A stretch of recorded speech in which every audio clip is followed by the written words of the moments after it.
Hey, Tati here, and welcome to Calmly Coping. I am here with Erin Baute, and she is a people strategist who is focused in the field of behavior change. And I'm going to throw it over to her to introduce herself and let us know more about you. Hi, Tati. Thanks for having me. I'm really excited to chat today. I've been uh, really into why people do what they do, what makes them tick for a really long time. My background is as a behaviorist and focused on behavior change and social marketing. So, how do we influence folks to make lasting change that have a positive impact to themselves or to their communities? And I was able to take that work into sort of the professional corporate environment and use it to sort of influence people in teams. I did that for 16 years and did what lots of people do in corporate America and sort of grinded out my own capacity. And so I have shifted into doing this work at my own pace and in my own way. And I'm really, really enjoying being able to still meet people where they are, both in life and at work, to sort of help make shifts that allow us to honor our capacity.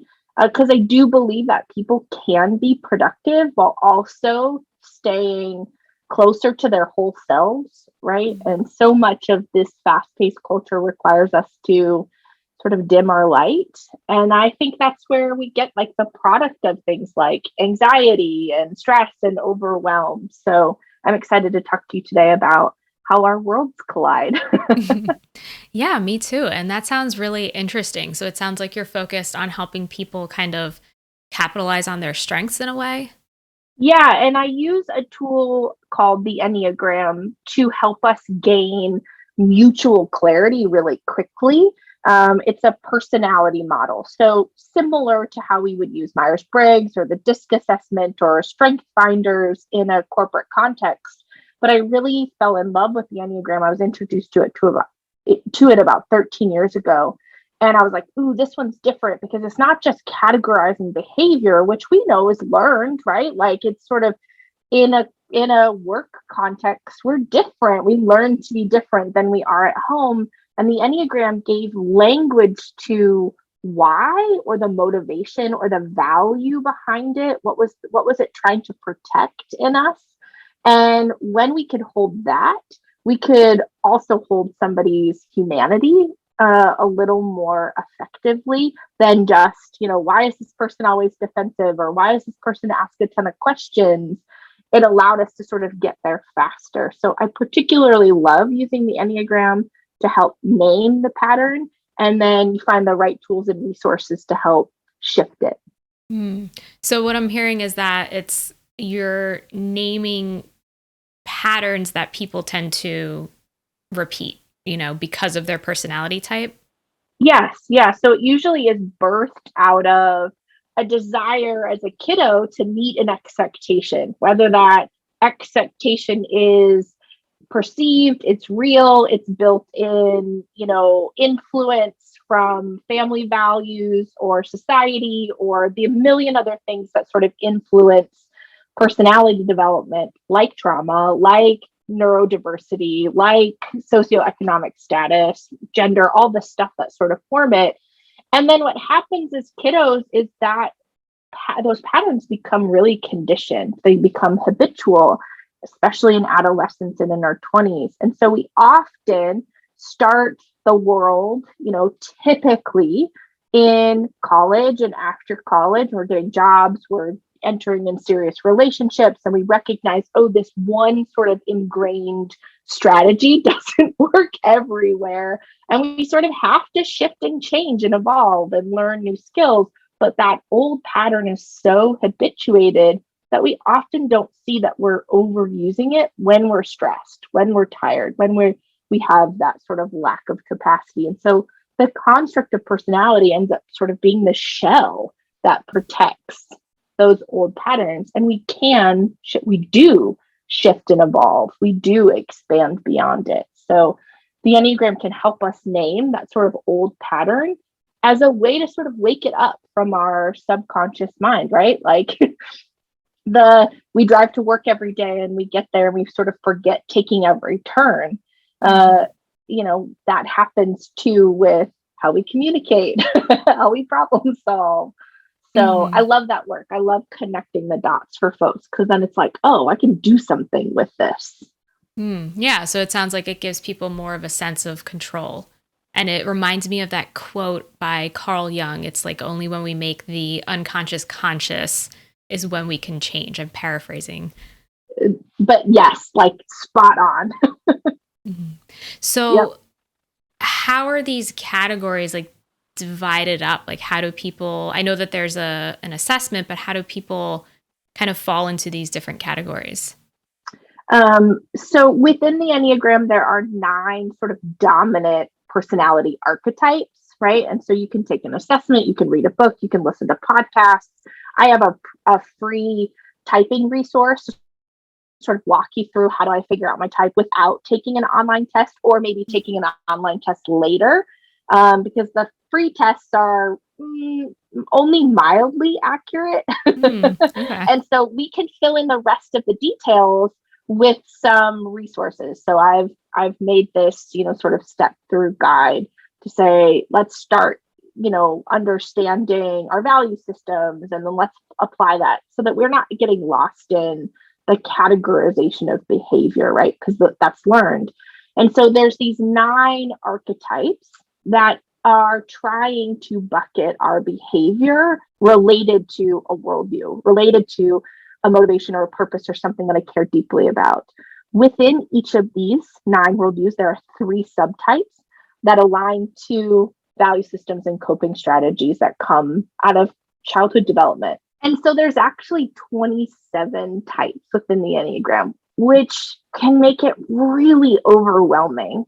And so my whole purpose in creating spaces around the Enneagram is to make it more accessible and easier for folks to walk through to get to their own self-discovery. And what we can see in these 27 archetypes is that we can hold what was important to me when my personality was most formed, most influenced, right? What was I going through in life that drove me to need extra resources? And how has that then measured with my worldview, my identity, the things that I value the most? And then how can I watch behaviors that have developed because of those 2 things? And then, as I said, hold that whole story together. I can use it to heal. I can use it to ask for my needs more clearly. It just becomes something I can take everywhere in life. But I wish it was as simple as taking an online test and being, boom, here we are. But people are too complex for that. Yeah, so it sounds like it takes into consideration like the nuance of different personality types and different types of experiences and how that might have shaped who you are. Exactly. And the work really becomes, okay, so I identify, right? I identify as what I would call a social dominant 7, right? But that is me when I'm stressed or fixated. It's sort of my lowest self. The work becomes, and in my 10 years in therapy and all the work that I've done to heal, I become less like that type and more like this messy combination of all of these patterns. That's really what the sort of human evolution journey looks like, is how do we reclaim the parts of us we've ignored to sort of fit into this construct that maybe felt more secure when I was 7, but here I am in my 40s, and okay, yeah, I can shed some of that.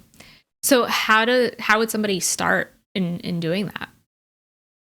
I think that's an excellent question. And so I'm an educator first, so I really like analogies.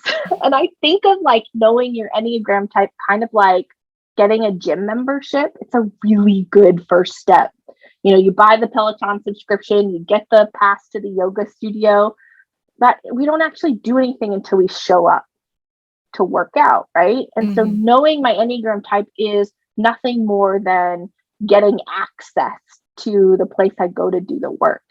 And then I think knowing the ins and outs of what this means for me and how I move and what are my behaviors and what do they mean, why do I do the things that I do, is kind of like taking the tour of the gym. Like I know the equipment, I'm still not doing any work, right? Mm-hmm. And so oftentimes culturally we stop there. We consume podcasts, we watch TED Talks, we go to trainings, we do all these things as a way to name and sort of like pay attention to patterns. But you and I know the work happens when we practice. And that's Mm-hmm. similar to body work, where that we get stronger and more resilient when we actually use the machines. And then it's the recovery work in between that actually makes my muscles stronger for me to, move through it. And that's really the magic of the Enneagram, is that part of the work, sort of the lifting weights with it. So I like to think about it in a framework like we first have to notice, we have to go from the subconscious to the conscious. I have to first be able to notice what it is I do. And then I have to do the hard work of naming it. And the Enneagram can help speed that up a little bit, right? Why do I do it? But then I have to hit the gym. And this is where therapy is really good. This is where somatic work is really good. This is where coaching and all of the support tools that people need is really helpful, because then I need an exercise regimen that supports me making the shift. And I think about this like how we recover and repair, just like in our muscles. So what do I need to do to create new safety nets and strategies underneath me so I can lessen the hold this pattern has as I build a new one, right? And so a lot of my work is in partnership with great tools like social work and therapy, because sometimes we have to heal some really big stuff in order to let go of old patterns. Mm-hmm. Yeah, and I think that makes a lot of sense, starting with that piece of like awareness and identifying. And I think, like you said, that's where a lot of people might stop, because they might feel like there's a barrier to getting to the next step, or it's scary to take that next step, or they might not know what to do next.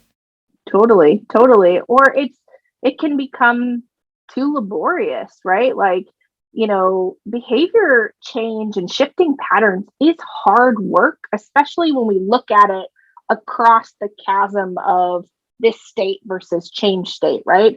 I don't know if you hear this. I heard this a lot in business that, oh, people just don't like change. Mm. And, I disagree with that. I think people really like the changed state, right? We really like this over here. What we have a hard time with is the transition between and getting from this reality, today's current state, to the change state. And it can feel like, I often use the analogy, it can feel like you're trying to traverse the Grand Canyon. It's too big. And so, of course, I stand across it and go, I can't do that. When we know, sort of through the lens of therapeutic wellness and healing and behavior change, that the work is to look down as like, what's the first step? Mm-hmm. But that's not what people are conditioned to know or to experience. Oh, it should go fast because everything in life goes fast, right? Or we think it does. And then it just seems so big. So I just quit before I even start. Mm-hmm. Yeah, I definitely think that can be the case, that the process seems so overwhelming, that people don't have the ability, or not that they don't have the ability, but it's difficult for them to see, like, what's the first step? How can I break this down?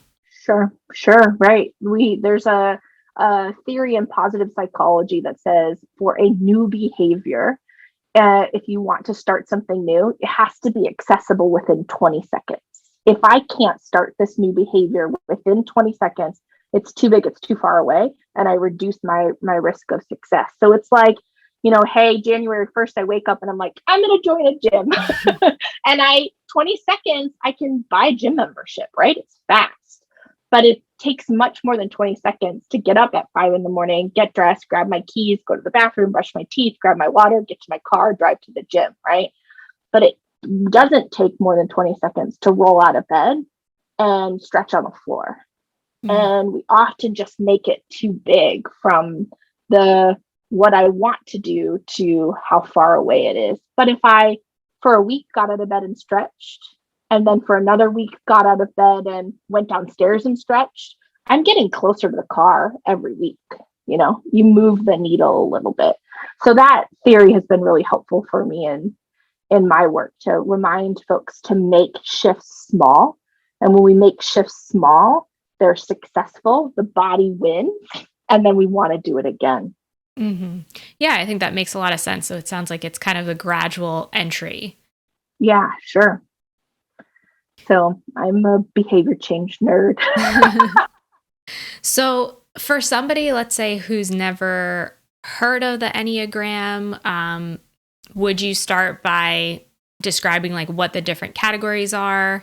So my recommendation, if you've never heard about the Enneagram before, is to, and I would potentially start by exploring the instincts of the Enneagram, the subtypes, these 3 things the Enneagram calls a self-preservation instinct, a social instinct, or a relational instinct. These define the value system that is significantly more important than the behavioral categorization that we get if you might be following some Instagram accounts on social media, right? Mm-hmm. But I would start to explore those first and get a really good handle on which one of these tells my story. And I have a free video on my YouTube channel that walks through what these 3 instincts mean and how to identify which one feels the most important to you. Then when you hold that, when you know what's true for you in terms of how you problem solve, how you approach times when you're stressed, then I would hold it against some reputable websites, which I also, in my free typing guide, I have this all sort of linked together.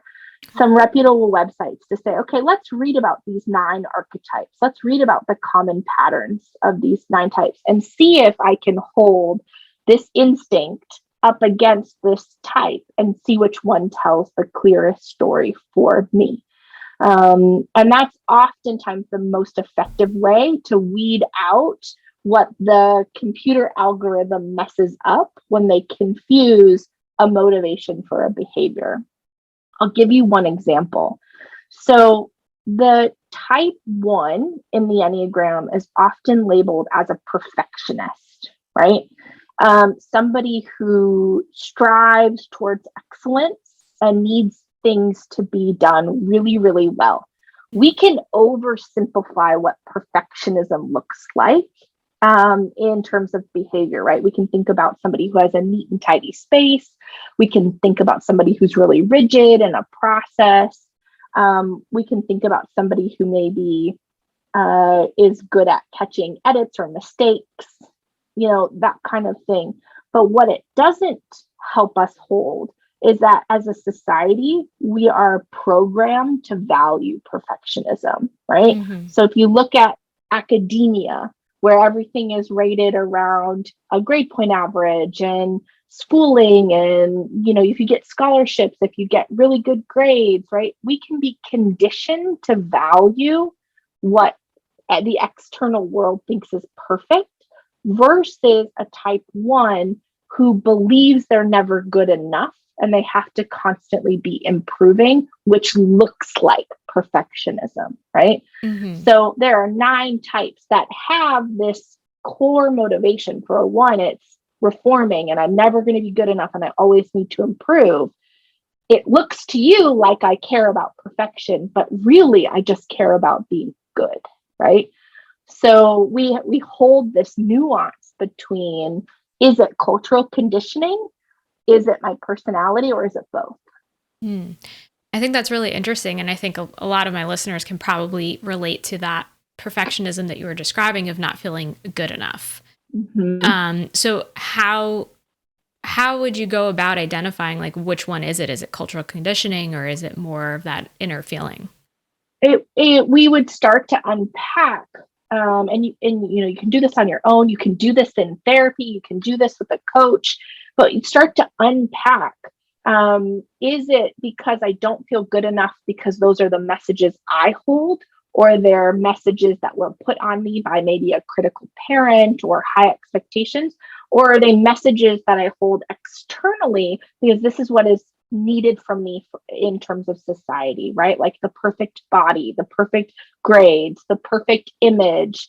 And so we can sort of hold the difference between the internal motivator and the external motivator to figure out where it lives for you, right? I definitely have messages of perfectionism that I hold on to that are part of a cultural conditioning. If you saw my office, I am not a perfectionist, but I do battle my image out in the world, right? I decided almost 15 years ago to quit wearing makeup, and I still have to battle, oh, what do people think of me when I show up without makeup on, right? Am I not fitting this perfect image of what a professional person looks like?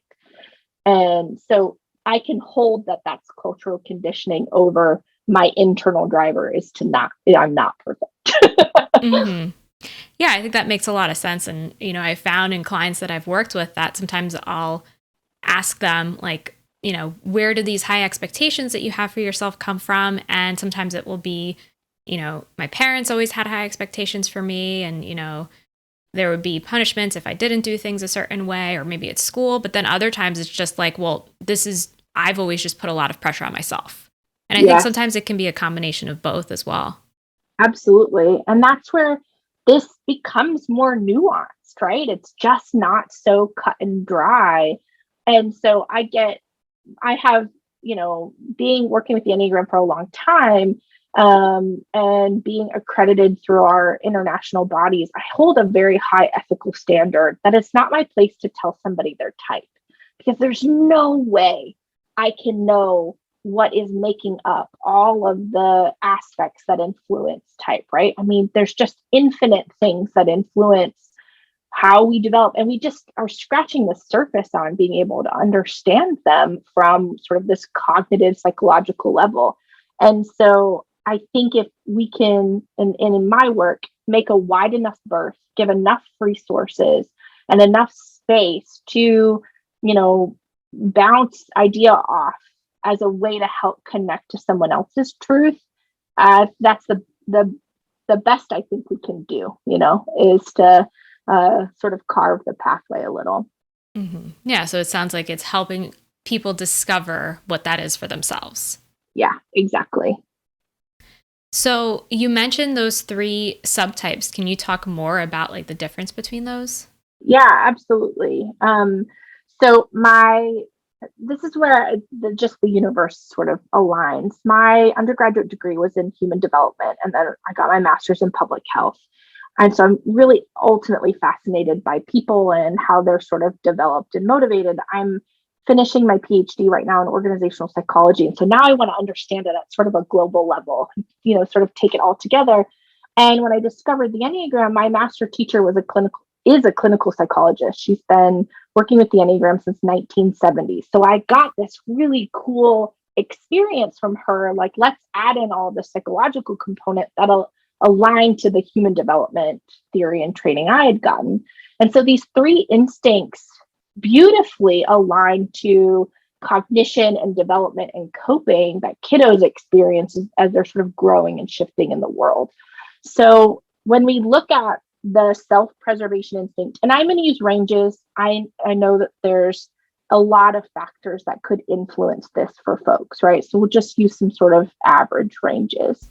But typically for kiddos under the age of 2, we understand the world cognitively from our ability to get our needs met, right? The sort of Maslow's hierarchy of needs, my basic elements of survival. Mm-hmm. Do I have enough food? Am I getting enough sleep? Do I have a roof over my head? Is my body warm? Am I getting enough nurturing, right? These core elements to my survival. And so within this, we understand the self-preservation instinct says that when something happens to a kiddo in this phase of cognition, and that's something being a real something like trauma, or a perceived something like the birth of a sibling or the change of a caretaker, what the kiddo experiences is an interruption in their resources, right? Mm-hmm. And so then I have to change my coping strategy to get those resources back. So kiddos learn to cry to get picked up or to get fed. They learn to coo to get nurturing. They learn to throw things off their high chair so you bring things back to them, right? They're learning how to resource themselves.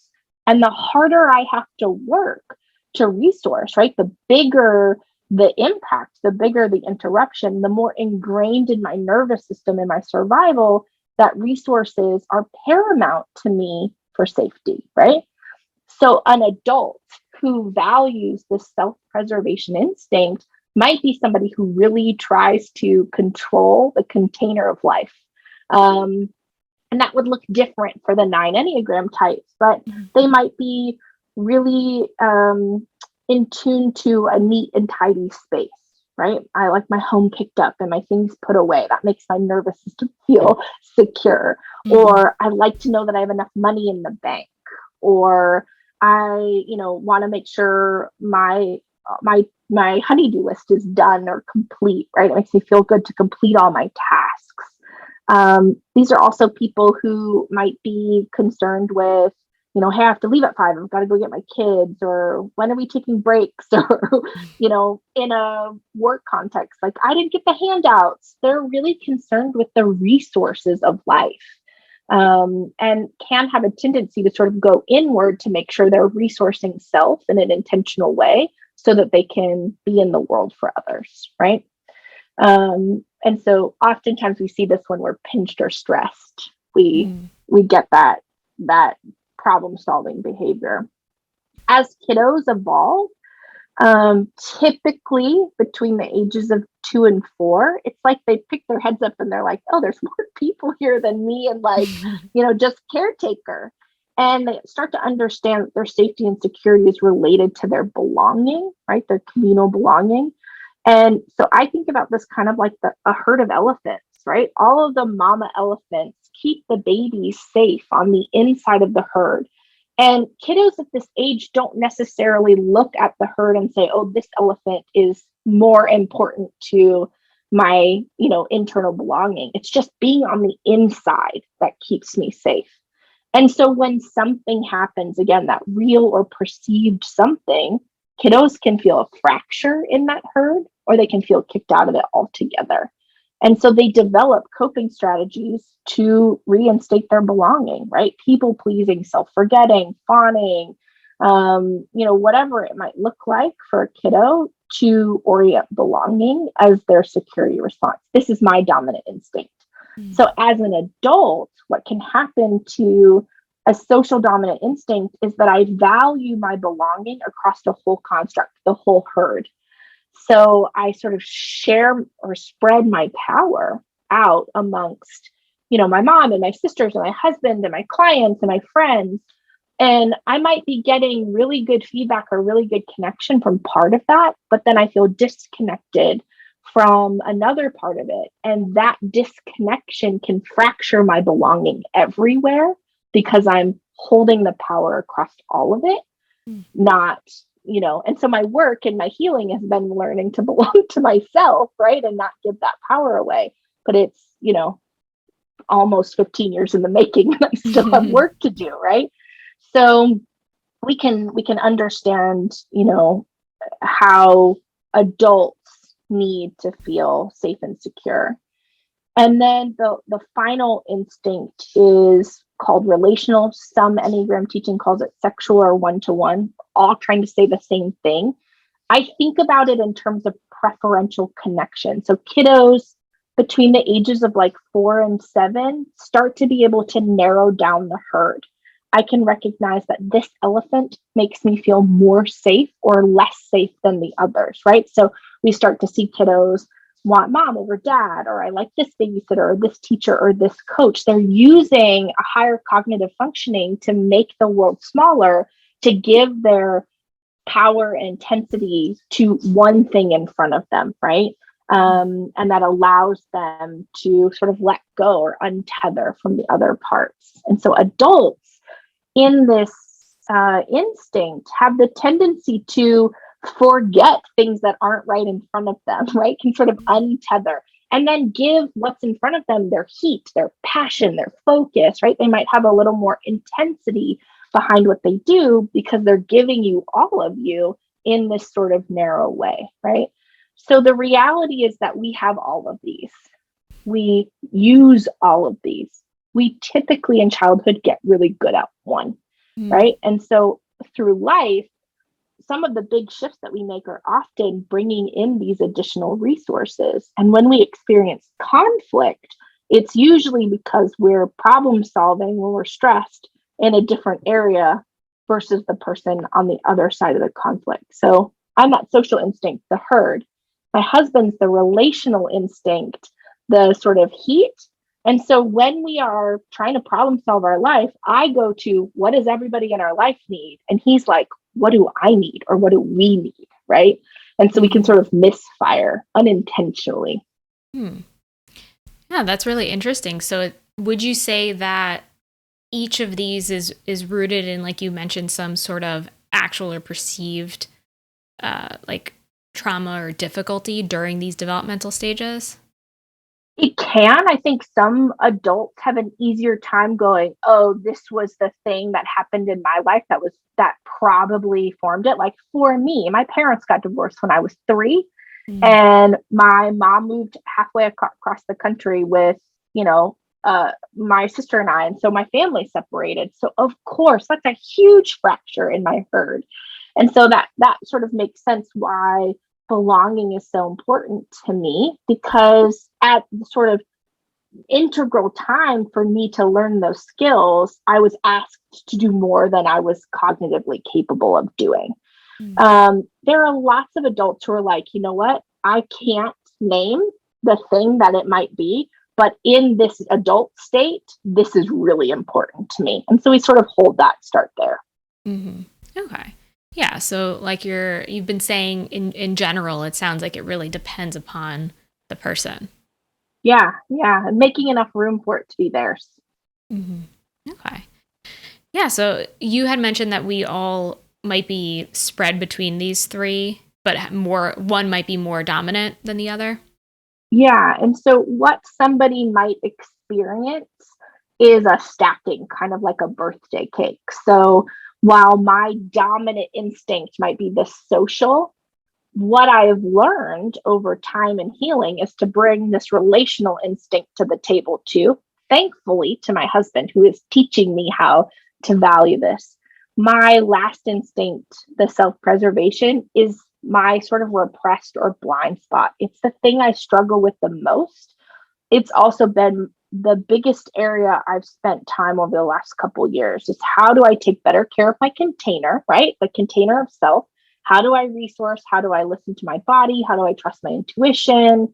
How do I, manage my capacity and not overdo it? It's part of the reason why I left corporate America, because I had sort of disassociated from my own needs for so long that I didn't even know how to, I looked down and I was like, I don't know what this is. I don't know what to do with this, right? So that becomes my work. And so the stacking over time, that kind of looks like a birthday cake, we end up flipping it on its side and recognizing that each of these instincts we can learn and step into based on the situation in front of us, right? But it takes that sort of, to use your quote earlier, that move from what's unconscious to bringing it conscious. Mm-hmm. So once somebody does bring that to conscious awareness and they recognize that, they're doing something that, you know, might not be serving them, or, they're not caring for their own needs, what would you recommend that they focus on? And so this is where I sort of go back to that framework where it really is about the recovery and repair work that we do, right? As I build these new coping strategies. So, for example, the social instinct was really important to me as, the first 30 years of my life. And I learned that belonging was being a regulator for my mom and my sisters, right? I would often be the voice. I would often problem solve. I would often try to meet everybody's needs with the risk of putting my needs last or not even knowing them, right? And so in doing therapeutic work, EMDR, creating new coping strategies, which looked like starting meditation and learning to listen to myself. Now, when I go into a very loving environment, right? This is just an old pattern. I now walk into relationships with my sisters and my mom bringing what is it that I need to hold on to and not lose in this, so that I can still be in these wonderful relationships without giving so much of myself. They're not asking me for this, right? It's just an old habit. And so I think our healing work, being able to name and being able to build new strategies, new coping strategies, is essential for when we notice these things happening, that I have the right tools to recover and repair, sort of the pivot in real time. Yeah, that makes a lot of sense. And I think that can be the case, especially like you're saying with like going into a family environment. Like maybe somebody's doing work in the present and they've healed from certain things, but then they go back to, spending time with family and like those old patterns come up. Oh, preach. Yeah. So I think it can be like when somebody goes into that environment, it can be an opportunity to like recognize, how are those old patterns still coming up for me? Yeah, absolutely. And I think the most powerful thing for me is to recognize that this work is not like, it's not linear. It's not a path and a finish line. It was more looking at it like a cycle. And my work is to find where I get stuck and figure out how I push myself over so that I can keep, rotating through. And that's takes a lot of internal oomph. And so really taking care of self, the capacity of self, is where we get the gas in our tank to keep pivoting through life, right? Because there's no end to needing to rub off our rough edges on other people. And, to kind of go to the other side of things, because I know we've been talking more about maybe challenges or difficulties that people might experience. One thing that I've heard a lot is that, idea of building upon your strengths, like rather than trying to quote unquote, like fix your weaknesses, like building upon your strengths. What are your thoughts about that, and maybe how that might apply to the Enneagram or in general? I think that's a beautiful thing, because when we recognize that our greatest strength is often the opposite side of our greatest weakness, they're tethered together, they are the same, right? So for me, as I sit in the type 7, my greatest strength often is that I am an innovator. I'm good at ideas. I can see the big picture. I can strategize. I'm excited about the next thing. That also, when overdone, can have me not following through, can have me being naive or shallow, or, whatever else that might look like on the other side. So there is this high side that we experience, and the sort of opposite effect is the low side of the same behavior. And so once we get to know what's true for us, we can learn to relish in both, right? Because they're both important parts of me. Oftentimes when I'm sitting in the low side, when I'm struggling with follow through because I got attached to too many ideas, right? There's too much on my plate. I can recognize that, okay, this is just my pattern. This is how I've learned to cope, and I can do different. And oftentimes it's taking a deep breath, getting centered, getting grounded. What can I tackle right now, right? And making it small again. But both of those things are true about me, and both of them are okay. Yeah, I think that definitely makes a lot of sense in looking at, how those traits can be strengths and how they can be things that are difficulties or might hold you back in a certain way. Sure. Yeah. Too much of anything is too much. Yeah. It's all about the moderation, right? Right. Great. Well, this was a great conversation and I learned a lot myself. And I'm sure that my listeners learned a lot. Are there any final thoughts that you would like to leave them when it comes to behavior change or the Enneagram?